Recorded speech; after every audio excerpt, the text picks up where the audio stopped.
हमें धंधे पर लगा दिया। हमसे बहुत सारे पैसे कमाए उसने। अपर्णा ताई ने हमारी दलाली करने वाले मुकेश के साथ शादी कर ली। उसके बाद मैंने भी सोचा कि मैं भी शादी करके अपना घर बसा लूं, पर उषा ताई इसके लिए कभी तैयार नहीं होगी, क्योंकि उसको डर था कि अगर मैंने उसकी पूरी सच्चाई समाज के सामने रख दी तो वो कहीं की नहीं रहेगी। आपको पाने के बाद मुझे ऐसा लगा कि मेरे सारे जख्म भर गए, पर मैं गलत थी। मुझे समझना चाहिए था कि हम जैसे लड़कियों के कभी घर नहीं बसते। हमें तो लोग बस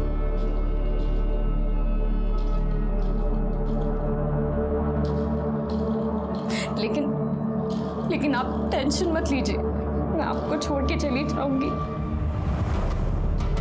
बिना किसी तमाशे के। मुझे और कुछ नहीं चाहिए, बस आप खुश रहो।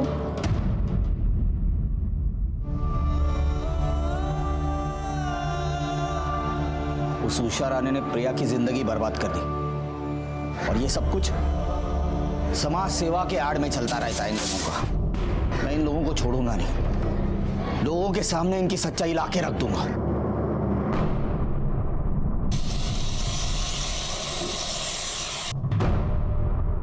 चलो ठीक है, मान लेते हैं तेरी बात, लेकिन तू उनकी सच्चाई लोगों के सामने लाएगा कैसे? इस तरह के लोगों की पहुंच बहुत ऊपर तक होती है रे। जो हो गया सो हो गया, भूल जा ये सब। प्रिया की जिंदगी बर्बाद की इन लोगों ने, और कितनी लड़कियों की ये जिंदगी बर्बाद कर रहे हैं अभी भी। हाँ, ये भी सच बोल रहा है तू, लेकिन उसके लिए हमें कुछ ऐसा करना होगा संजय कि हमारा काम भी हो जाए और उनको पता भी ना चले। हाँ, मतलब अरे वो कैमरा छुपा के करते हैं ना, अरे इलेक्ट्रिशियन की दुकान पे तो होते हैं ना उस तरह के कैमरा, ऐसा कुछ।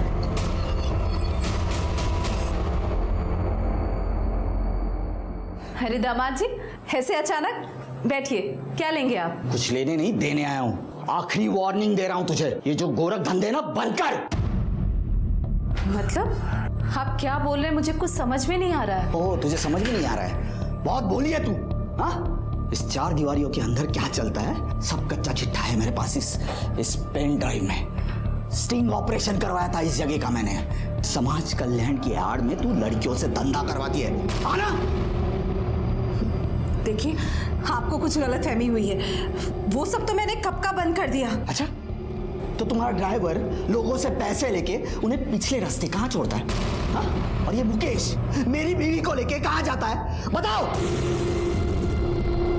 मानती हूं मैं कि यहाँ जो कुछ भी चल रहा है वो गलत है, पर प्रिया और अपर्णा का इससे कुछ लेना देना नहीं है।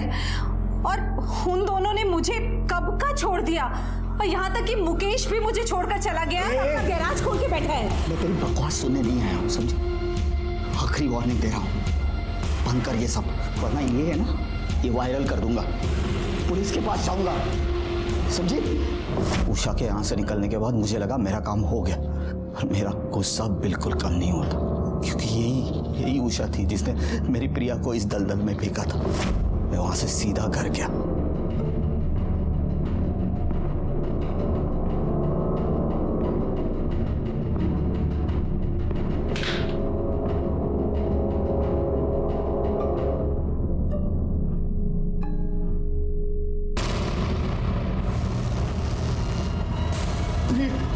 प्रिया!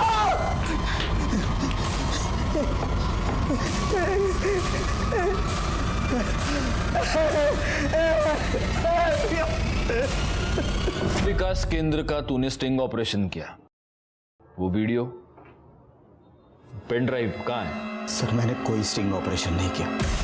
नहीं किया था क्या मतलब है? तुमने तो पेन ड्राइव दिखा के उषा को धमकी दी थी ना? सर, मेरा प्लान था स्टिंग ऑपरेशन करने का, इसलिए मैंने एक दोस्त को मदद के लिए बुलाया, पर लास्ट मोमेंट पे उसने मेरी मदद करने से मना कर दिया, तो स्टिंग ऑपरेशन वही रुक गया। तो प्रिया ने मुझे उषा के बारे में सब कुछ बता दिया था, और कैसे भी करके मुझे उषा के ये सब गोरख धंधे बंद करने थे।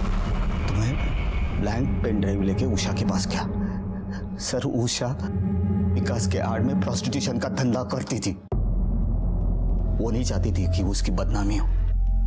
सुनावने सब ये उषा राणे के कॉल रिकॉर्ड्स निकलवा। और प्रिया के मर्डर के दिन उसके मोबाइल की लोकेशन। देखो, अगर ये संजय सच कह रहा है तो उषा राणी की सच्चाई दुनिया के सामने लानी पड़ेगी। वो तो नहीं कर पाया, हम करेंगे। तुम टीम रेडी करो। सब गाड़ी पीछे ले, तावड़े पकड़ उसको।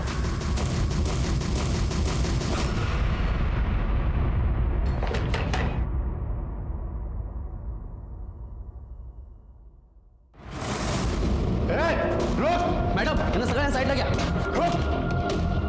चला एक साईडला या इकडे.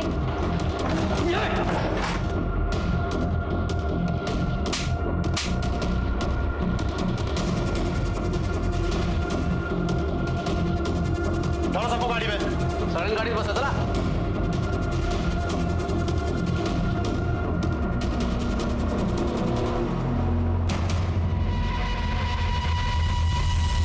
संजय ने उषा राणी के बारे में हमें जो भी बताया था वो सब सच निकला। उषा राणी वाकई में प्रोस्टिट्यूशन का एक बहुत बड़ा रैकेट चला रही थी। इसका मतलब संजय की और भी बहुत सारी बातें सच हो सकती हैं। एक काम करो सोनावड़े, सर उषा राणी के बारे में अपने आसपास के सारे पुलिस स्टेशन और खबरियों को डिटेल्स दे दो। और प्रिया की वो बहन, क्या नाम है उसका, अपर्णा, उससे भी पूछताछ करो। उषा राणी के बारे में जितनी भी इंफॉर्मेशन मिल सके सारी निकालो जल्दी। सब ओके? या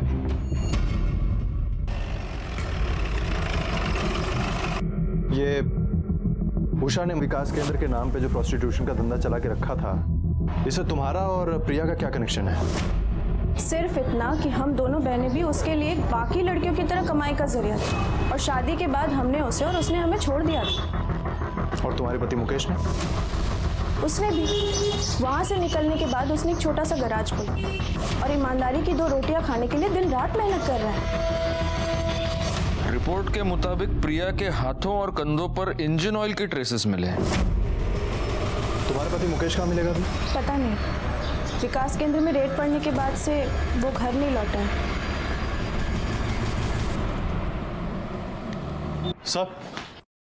सर उषा और महेश का पता चल गया है। गुड, चलो चलो।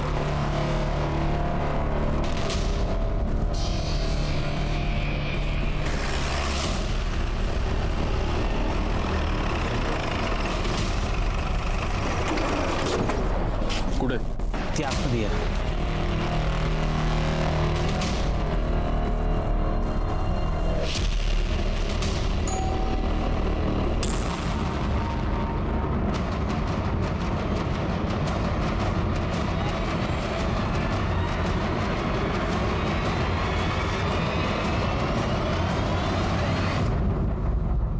गया ना? अरे किया क्या है मैंने? मुझे किया क्या है? ऐसे कैसे ले जा सकते हैं मुझे?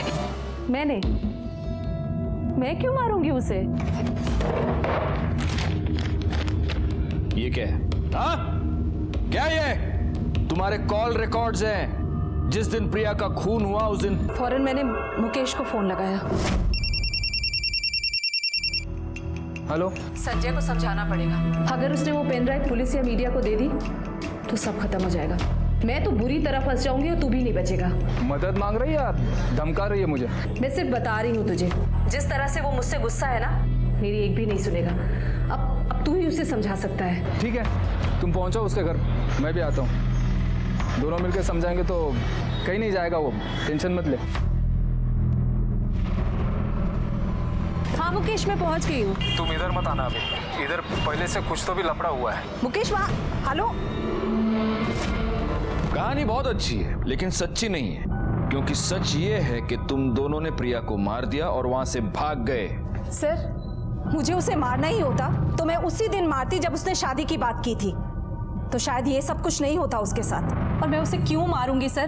प्रिया और अपर्णा मेरी बेटी से भी बढ़कर है। लेकिन तुम उनकी माँ नहीं हो, क्योंकि कोई भी माँ अपनी बेटी से धंधा नहीं करवाती और अपना धंधा चौपट होता देखकर अपनी बेटी को मार नहीं देती। ठीक है, अगर ये सच है तो साबित करके दिखाइए। साबित तो मैं करूंगा मैडम। इस वक्त मेरे पास खून के कोई सबूत नहीं है, पर आपके प्रोस्टिट्यूशन रैकेट के सारे सबूत हैं। इसलिए लंबी सांस लीजिए और यहाँ की आदत डाल लीजिए।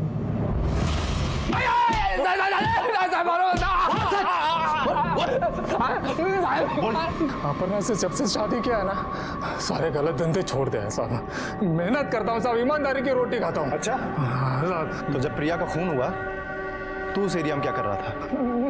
मैं नहीं जाना चाहता था साहब उधर, गैरेज में काम कर रहा था, तो उषा ताई का फोन आया, उसने बुलाया, इसके लिए गया था। लेकिन साहब मैं जब उधर गया तो उधर पहले से ही कोई लफड़ा चालू था। हाँ मुकेश, मैं पहुंच गई हूँ। तुम इधर मत आना अभी, इधर पहले से कुछ तो भी लफड़ा हुआ है। मैं निकल रहा हूँ यहाँ से, तुम भी निकल जाना है। बहुत अच्छी कहानी बना लेता है तू। तू सीधा गैरेज से गया था ना प्रिया को मारने के लिए। तेरे हाथ में इंजन ऑयल लगा हुआ था। प्रिया की बॉडी पे से हमें इंजन ऑयल के दाग मिले हैं। तुझे जैसे ही पता चला कि पुलिस तुझ तक पहुंचने वाली है, तू वहां से भाग गया। मार साले को, मार। मैंने किसी को नहीं मारा है साहब। सर, प्रिया मर्डर केस में हमारा खबरी इंफॉर्मेशन लेकर आया है। ये रहा।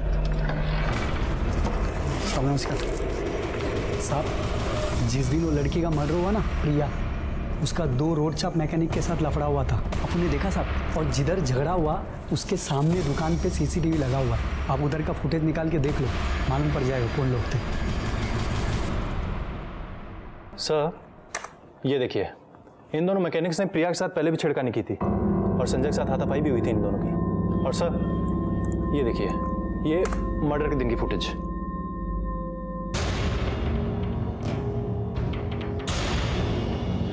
पॉज करो। सुनाओ, मिल गया। इस केस में हमको लीड मिल गया। ये दोनों इस एरिया के दादा है ना? हाँ सर। पहले भी कई कंप्लेंट्स आ चुके हैं इनके बारे में। प्रिया के मर्डर केस का कनेक्शन मोटर ऑयल से है और ये दोनों मोटर मैकेनिक हैं। उठाओ इन दोनों को। सब क्या साहब, जब मर्जी तब आप उठा कर लेकर लगे आते हैं। अरे मेरे सामने गला फाड़ के तेरा कोई फायदा नहीं है। नुकसान होता है। जो भी बात करना है साफ से करने का। तो मैं साहब से डरता हूँ क्या? डरता हूँ। अभी जो पूछ रहे हैं ना, उसका साफ साफ जवाब दे। प्रिया ने तेरे को थप्पड़ क्यों मारा था? वो साहब, मैं उसको कुछ बोल दिया था। सिर्फ बोला था? मतलब साहब, मैंने छेड़ा था और वो मेरे को भड़क गई और उसने एक थप्पड़ मार दिया था मेरे को। और इसलिए तेरे को गुस्सा आया, तू उसके पीछे उसके घर तक गया और उसके घर में घुसकर तूने उसका खून किया। नहीं साहब, आज शपथ, मैं किसी का खून नहीं किया साहब। अच्छा, ये देख।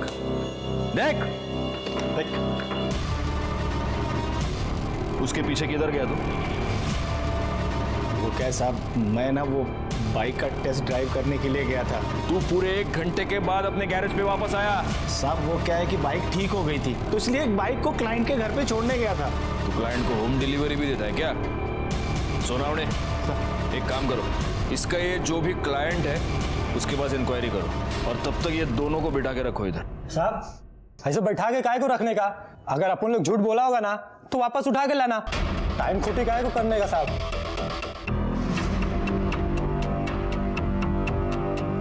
सोनावणे बरोबर बोलतो है। इनको सिर्फ बिठा के मत रखना, अच्छी तरह से खातिरदारी करना इनकी। साहब अपन लोग कुछ नहीं किया साहब। कुछ नहीं किया? सड़क पे चलने वाली औरतें तुझे अपने बाप का माल लगती है क्या? सोनावणे सर, अच्छी तरह से खातिरदारी करना इन दोनों की, और इतना मारो सालों को कि लड़की को छेड़ने से पहले इनकी हड्डियां बोलनी चाहिए। साहब अपन लोग किसी को नहीं छेड़ा साहब। खातिरदारी करता हूं तेरी। साहब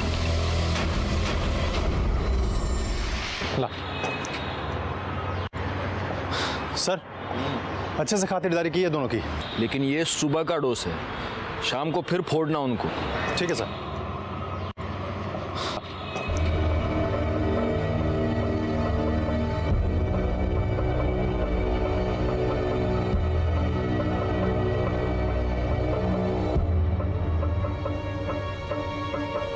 सोनावणे सर, इसको फॉरेंसिक लैब भेज दो और उनसे कहना कि प्रिया के बॉडी पर जो ऑयल मिला, वो ऑयल और ये ऑयल, ये मैच होता है क्या देखें। ठीक है सर।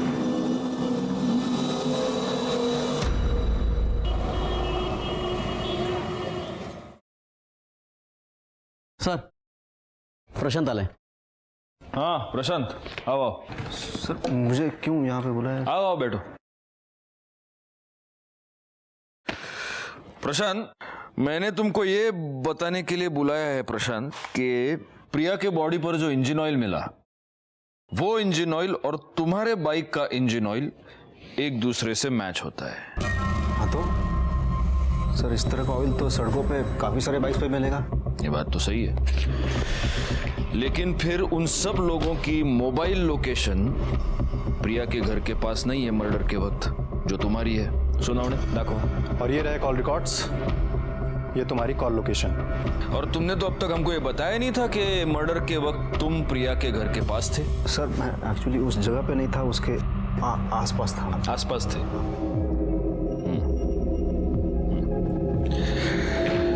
अब प्रशांत, मैं तुमको एक फिल्म दिखाऊंगा।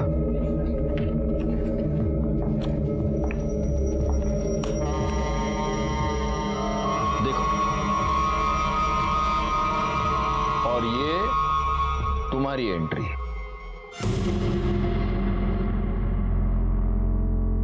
देखो, ये तुम प्रिया के पीछे उसके घर तक चले गए।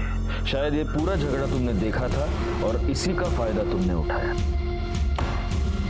अब प्रशांत, कबूल करते हो की आता तुला घ्यायचं आम्ही आतमध्ये? हाँ सर, मैंने मारा है उसे सर। वो यही डिजर्व करती है सर। अपनी भोली भाली सूरत दिखा के उस धंधे वाली ने मेरे भाई से शादी की और उसकी जिंदगी नरक बना दी उसने।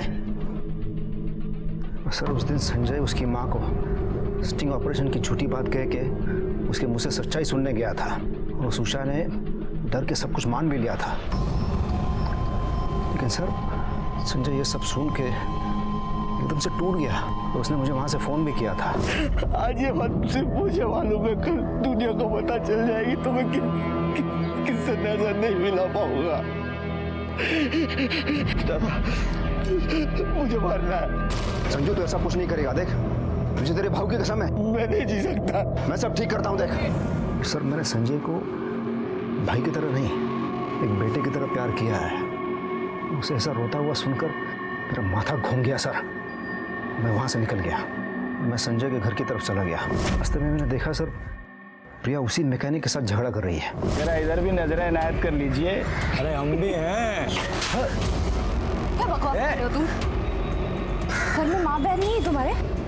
आइंदा ऐसे बकवास की ना तो देख लेना। झगड़ा खत्म होते ही वो अपने घर की तरफ चली गई और मैकेनिक भी उसी तरफ चला गया सर।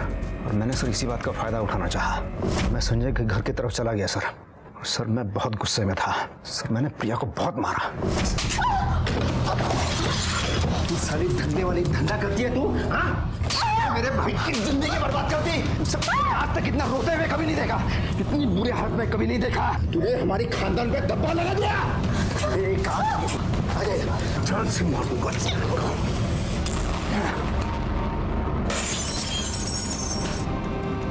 सर मैंने संजय को हमेशा एक बेटे की तरह पाला है, इसे कभी कोई तकलीफ नहीं होने दी मैंने। सर मैं जान गया था अगर वो प्रिया उसकी जिंदगी में रहती ना सर, उसे हमेशा दुख मिलता और इसीलिए उसे मरना जरूरी था। तुमको ऐसा लगता है प्रशांत कि तुमने अपने भाई को बचाया, लेकिन तुमने उसको दुख की दलदल में और ज्यादा धकेल दिया, क्योंकि आज भी तुम्हारा भाई प्रिया से बहुत प्यार करता है। वो ये मानता है कि प्रिया जैसी लड़की जिसने अपनी जिंदगी में इतना कुछ झेला है, उसे एक अच्छी जिंदगी जीने का अधिकार है। और तुम जैसे घटिया और दिमाग से बीमार लोग ये बात कभी समझ नहीं पाते।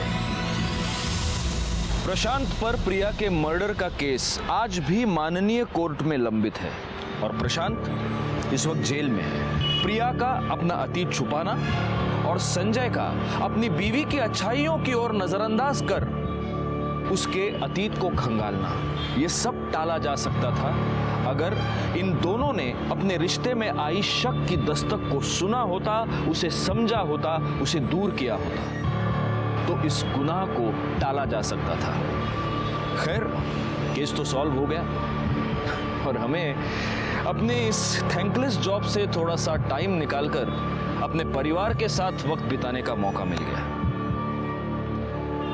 मैं सीनियर इंस्पेक्टर राजेश जाधव आपसे विदा लेता हूं। दोबारा मिले। Inspector Rajesh Jadhav crime petrol Dastak के आज के इस एपिसोड में आपका स्वागत करता हूं। आज से लगभग 1 साल पहले मेरे सामने एक केस आया था, एक मर्डर केस जो बहुत ही भयानक था, चौंका देने वाला था। जहां पर एक आदमी के दिमाग का शक गुनाह की नींव बना और जिसने उसके पूरे परिवार को तहस नहस कर दिया। दे दे।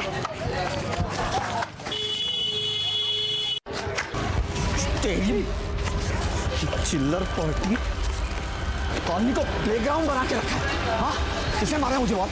अरे अंकल मैंने बलौन कर दिया जीना। अरे अंकल मैंने नहीं मारा, उसने मारा, उसने। किसने? तूने मारा? तेरे बाप ने क्या कॉलोनी खरीद के रखी है? रास्ते में खेलना है? उसे दिखाना तंगड़ा तोड़ी तुझे कर लगा है।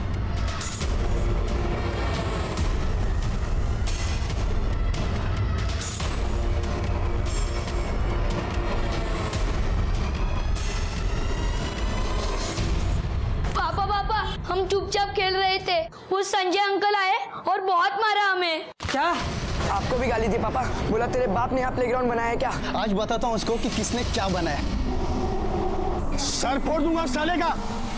मेरे बेटे को हाथ लगाने की हिम्मत कैसी की उसने? आज उसका फैसला ही कर देता हूँ। चल।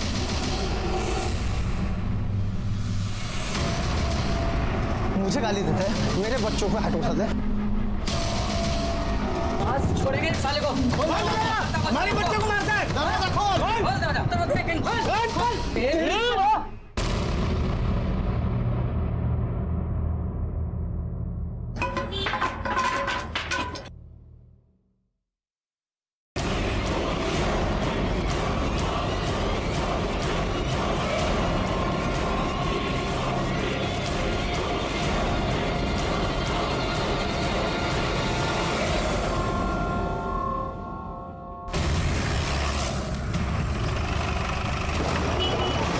आइए सर, यही आदमी है सर, इसी ने मर्डर किया है सर। ए, क्या रिकॉर्ड कर रहा है? साइड करो सबको, इससे वीडियो लो, इस फोन से वीडियो डिलीट करो। मर्डर हुआ किसका? इसकी बीवी का। अपने बीवी को ही मार दिया इसने। पागल है साला, पागल। ठीक है, जना साइड लगा जा, स्टेटमेंट क्या? चलो तुम आ गया। साइड करो सबको। सलाम आ गया, सलाम आ गया।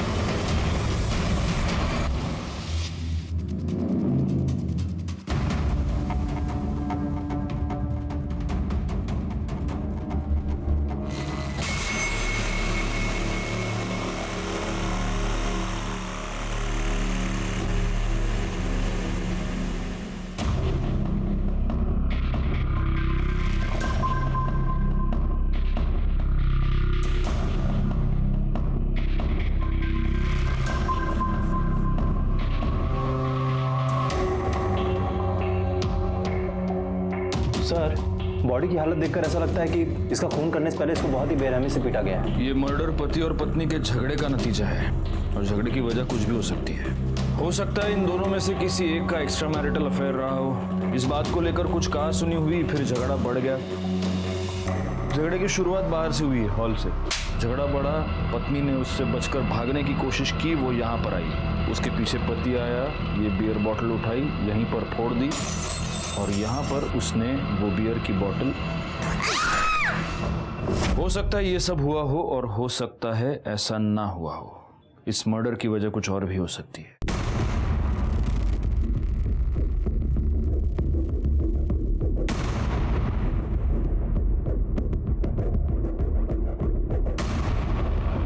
Engine oil? इसकी बॉडी पर इंजन ऑयल क्या कर रहा है? सुनाओ। फोटोग्राफर्स, फिंगरप्रिंट और फोरेंसिक्स को बुलाओ। पहली नजर में देखने पर यही लगा कि ये पति पत्नी के झगड़े का नतीजा था। घर की हालत देखकर यह लग रहा था कि खून होने से पहले शायद दोनों के बीच घमासान लड़ाई भी हुई थी। वैसे तो देखने में ये एक ओपन एंड शट केस लग रहा था, एक सीधा साधा मर्डर केस, लेकिन ऐसा था नहीं। इस जुर्म के पीछे की वजह थी शक, और जहां गुनाह के पीछे शक होता है वहां उस गुनाह ने अपने होने से पहले अपने होने की दस्तक न दी हो। ऐसा हो नहीं सकता। तो इस केस में वो ऐसी कौन सी दस्तक थी जिसे देखकर सुनकर भी नजरअंदाज कर दिया गया? ये जानने के लिए इस केस की गहराई में जाना बहुत जरूरी था। लेकिन संजय से मिलने के बाद मैं ये जान गया था कि उससे कुछ भी बुलवाना इतना आसान नहीं होगा। आगे की कार्रवाई बहुत मुश्किल नजर आ रही थी। पहले 3 दिन तक तो संजय ने कुछ भी नहीं खाया, ना ही उसने अपने मुंह से एक शब्द निकाला। तीसरे दिन मैंने संजय से बात करने की एक और कोशिश की। संजय, खाओ, वड़ा पाव खाओ। लो लो, बाजार का वड़ा पाव नहीं है, घर का है, मेरी बीवी ने बनाया। अरे क्या है ना, मेरे को वड़ा पाव बहुत पसंद है और मैं बाहर का वड़ा पाव खाता हूँ, फिर वो मेरे को एसिडिटी होती है। तो मेरी बीवी क्या करती है, मेरी बीवी घर पे वड़ा बनाती है। ये वड़ा खा के देखो, इसके टेस्ट से तुमको पता चल जाएगा मेरी बीवी मुझसे कितना प्यार करती है। प्रिया भी मुझसे बहुत प्यार करती थी।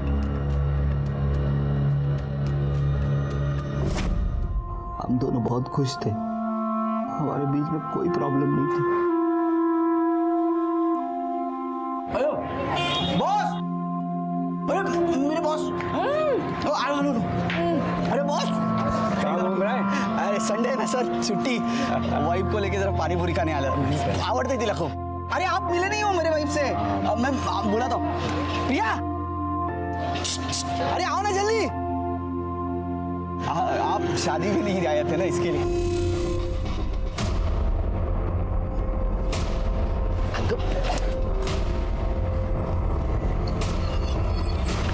बॉस, सर, अरे काय झालं?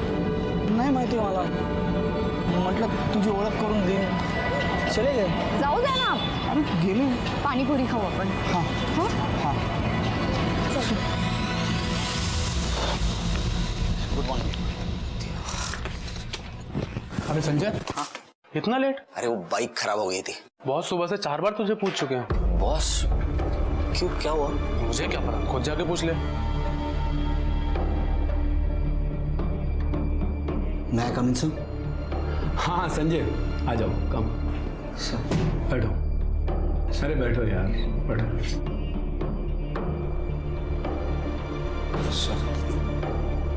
कल जो लड़की तुम्हारे साथ थी, तुम्हारी वाइफ थी क्या? हाँ सर, मेरी बीवी है प्रिया। अच्छा अच्छा, तो तुमने लव मैरिज की या अरेंज? लव नहीं सर, अरेंज मैरिज। शादी से पहले कोई इंक्वायरी की थी या सीधा शादी कर ली? क्यों सर, आप क्यों पूछ रहे हैं ऐसा? आप प्रिया को जानते हैं?